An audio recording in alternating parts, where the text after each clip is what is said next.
আসসালামু আলাইকুম সবাইকে। আমি ইমরান হোসেন আছি তোমাদের সাথে অ্যাটমিক্স একাডেমির পক্ষ থেকে। তো আজকের ক্লাসে আমরা যে পরবর্তী যে ৪ টা ম্যাথ আছে ওইগুলা করব এবং গত ক্লাসে আমরা এর আগের ৪ টা ম্যাথ করছি।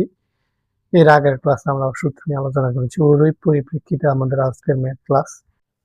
তো চলো আমরা ম্যাথগুলো দেখি যে আজকে ৪ টা ম্যাথ।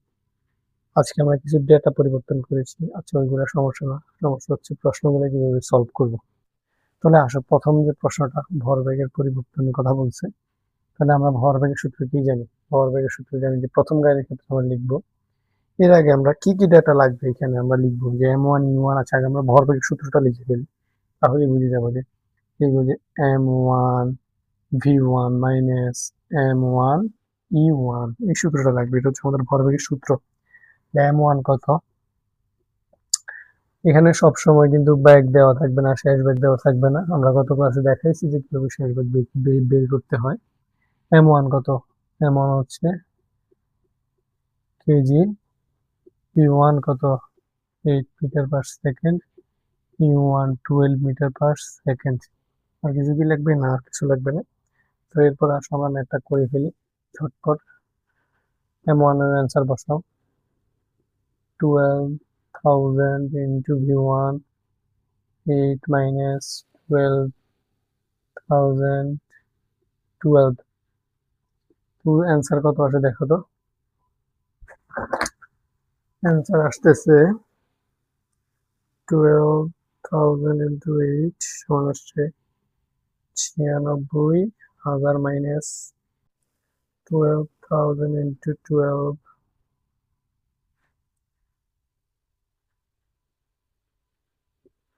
এটা আসছে 1,44,000। তারপর আমরা বিয়োগ করি, আসো মাইনাস আসবে নিশ্চয়ই। 96,000 মাইনাস 48,000। তাহলে এটা হচ্ছে আমাদের প্রথম গাড়ির ক্ষেত্রে। এবার আসো দ্বিতীয় গাড়ির ক্ষেত্রে। প্রথম গাড়ির ক্ষেত্রে এটা ভরবেগের পরিবর্তন। এবার আসো দ্বিতীয় গাড়ির ক্ষেত্রে। দ্বিতীয় গাড়ির ক্ষেত্রে আমরা যদি বের করতে যাই তাহলে ফার্স্ট অফ অল সেম, এখানে M1 আছে, তার মানে M2 হবে M2 V2 minus M2 U2।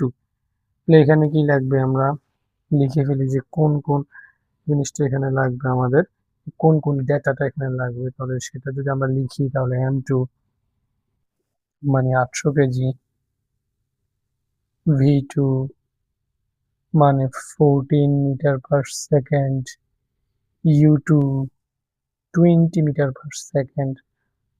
এই ছিল আমাদের ডেটা এবং আমরা এখন মান বসাবো। মান বসাইলে আমরা ক্লিয়ার হয়ে যাব যে কত আসছে। V2 মানে 14 মাইনাস 800 ইন্টু 20, দিস ইজ 20 এবং আমরা এখন গুণ দিই।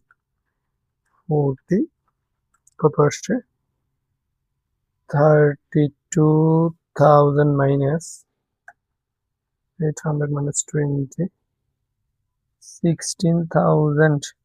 16,000, আই থিঙ্ক এটা হচ্ছে দ্বিতীয় গাড়ির পরিবর্তন। তাহলে এই হচ্ছে আমাদের ভরবেগের পরিবর্তন। তারপর আসো আমরা দ্বিতীয় যে ম্যাথটা আছে ওইটা সলভ করি। এইরকম সিমিলার ম্যাথ আসবে, তোমরা এগুলা পারবা আশা করি। সূত্রগুলো কিভাবে অ্যাপ্লাই করবে এটা হচ্ছে মেইন বিষয়। তারপর মান বসায় গুণ দিয়ে ক্যালকুলেটরে চাপ দিবা, ইনশাল্লাহ হয়ে যাবে। আচ্ছা এরপর আসো কি বলা হয়েছে, সংরক্ষণশীলতার নীতি হচ্ছে সংঘর্ষের পূর্বের ভরবেগ এবং সংঘর্ষের পরের ভরবেগের মিল হতে হবে। তাহলে সেটা কি? তবে আসো আমরা আগে লিখি যে সংঘর্ষের পূর্বে ভরবেগ লিখি। সংঘর্ষের পূর্বে ভরবেগ, সংঘর্ষের পূর্বে ভরবেগ আমরা জানি যে M1 U1 plus M2 U2। কি কি ডেটা লাগবে আমরা লিখে ফেলি, একবার সব একসাথে লিখে ফেলি। এখানে যা যা আছে সবই লাগবে। M1 মানে কত? 12,000 কেজি। M2 মানে হচ্ছে 800 কেজি। মানে খাতায় কিভাবে লিখবা আমি ওই জিনিসটাই তোমাদেরকে দেখাইতেছি আর কি। U1 মানে কত? 12 মিটার পার সেকেন্ড। V1 মানে কত? 8 মিটার পার সেকেন্ড। U2 মানে কত? 20 মিটার পার সেকেন্ড। V2 মানে কত 14 মিটার পার সেকেন্ড। এই ছিল আমাদের ডেটাগুলা। তো আসো এখন আমরা ম্যাথটা করে ফেলি। M1 এর মান বসাও, জাস্ট M1 এর মানটা বসাও।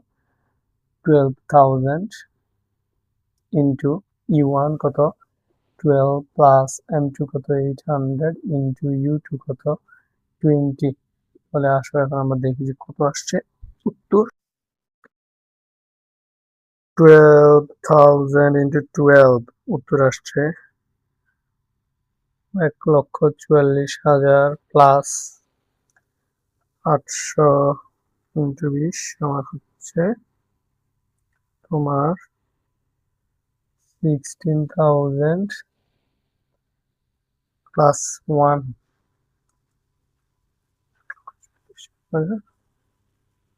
1,60,000।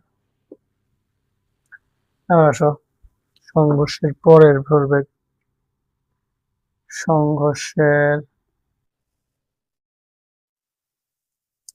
পরে ভরবেগ, সংঘর্ষের পরের ভরবেগের ক্ষেত্রে M1 V1 plus M2 V2, M1 V1 plus M2 V2। M1 হচ্ছে 12,000 ইন্টু V1 কত 8 প্লাস M2 কত 800 ইন্টু V1 কত সরি V2 কত V2 হচ্ছে 14। তাহলে 8 × 12 96,000 প্লাস 4 × 8 32,000 যোগ করলে কত হয় 1,28,000। যদি ক্যালকুলেশনে ভুল না হয় তাহলে ভরবেগের সংরক্ষণশীলতার সূত্র মানে না, যেহেতু এটা আর এটা সমান নয়, সুতরাং এটা সংরক্ষণশীলতার সূত্র মেনে চলে না। যদি সংঘর্ষের পূর্বে এবং সংঘর্ষের পরের ভরবেগ সমান না হয় তাহলে এটা সংরক্ষণশীলতার সূত্র মেনে চলবে না। আচ্ছা, এরপর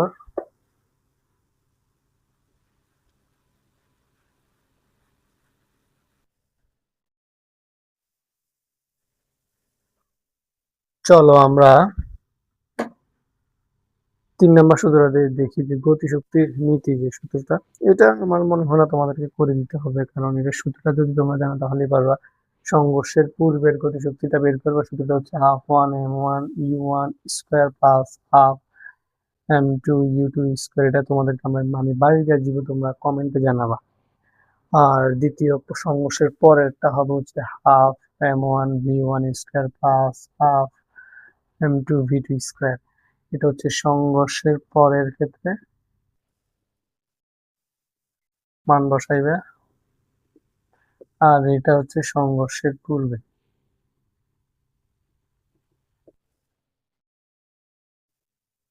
মান বসাইলে যদি সমান হয় তার মানে নীতি মেনে চলে, আর যদি সমান না হয় তার মানে নীতি মেনে চলে না। ডিসমিস। আচ্ছা, তাহলে 3 নাম্বারটা আমরা পারবো। তো আসলে আমরা 4 নাম্বারটা নিয়ে একটু আলোচনা করি। 4 নাম্বারটা একটু ইম্পর্টেন্ট আছে। চলো 4 নাম্বারটা নিয়ে আমরা একটু আলোচনা করি, দেখা যাক কি হয়। চলো 4 নাম্বার বলছে মিলিত বেগ। গাড়িটি কোন দিকে যাবে? আমরা জানি যে যদি বিপরীত দিক থেকে সংঘর্ষ হয় তাহলে ধরো একটি প্রথম গাড়ির আদিবেগকে প্লাস এবং দ্বিতীয় গাড়ির আদিবেগকে মাইনাস ধরতে হয়, অথবা তুমি উল্টাও ধরতে পারো, এটা তোমার ইচ্ছা। যদি মিলিত বেগের মান যদি প্লাসে আসে তার মানে হচ্ছে সেটা সামনের দিকে ঠেলে নিয়ে যাবে, মানে এটাকে আমরা প্লাস ধরলে গাড়িটা এদিকে যাবে। আর যদি এটা মাইনাসে আসে তার মানে এটাকে আমরা মাইনাস ধরছি, তার মানে এটা এদিকে নিয়ে আসবে। তাহলে এটা হচ্ছে মেন কথা। আসলে মিলিত বেগের সূত্রটা আমরা লিখে ফেলি। তো চলো এখন আমরা মিলিত বেগ নিয়ে কিছু কথা বলি। তো মিলিত বেগের ক্ষেত্রে আমরা বলছিলাম যে একটাকে আমরা প্লাস ধরলে আর একটাকে মাইনাস ধরবো। চলো আমরা এটাকে মাইনাস ধরি, এটাকে মানে দ্বিতীয়টাকে মাইনাস ধরছি এবং এটাকে প্লাস ধরছি, তাহলে উত্তর আসে হচ্ছে 10। ক্যালকুলেশন করলে উত্তর আসে হচ্ছে 10, উত্তর আসে হচ্ছে 10। তার মানে যেহেতু এটা প্লাস আসছে তার মানে এটা হচ্ছে সংরক্ষণ, সরি এটা সামনের দিকে নিয়ে যাবে, যেহেতু এটাকে আমরা প্লাস ধরছি। যেহেতু অ্যান্সারটি প্লাসে আসছে এবং এই গাড়িটিকে আমরা প্লাস ধরেছিলাম আর একটা, তার মানে এই গাড়িটা বি গাড়িটাকে সামনের দিকে ঠেলে নিয়ে যাবে, এটাই তো হবে নাকি? তার মানে গাড়িটি গাড়িটি সামনের দিকে যাবে। সামনের দিকে যাবে, এটাই অ্যান্সার। তো এই ছিল সংঘর্ষ টপিক নিয়ে তোমাদের সাথে ম্যাথের আলোচনা, এবং আশা করি যে সবগুলো ইনশাল্লাহ তোমরা বুঝতে পারছো। ম্যাথমেটিকে ম্যাথ মানে ম্যাথ সলভ করতে গিয়ে হয়তো ক্যালকুলেশনে কোনো ভুল হতে পারে, তোমরা ক্ষমা সুন্দর দৃষ্টিতে দেখবা। সবাই সুস্থ থাকবে, আমার জন্য দোয়া রাখবে। আল্লাহ হাফেজ সবাই।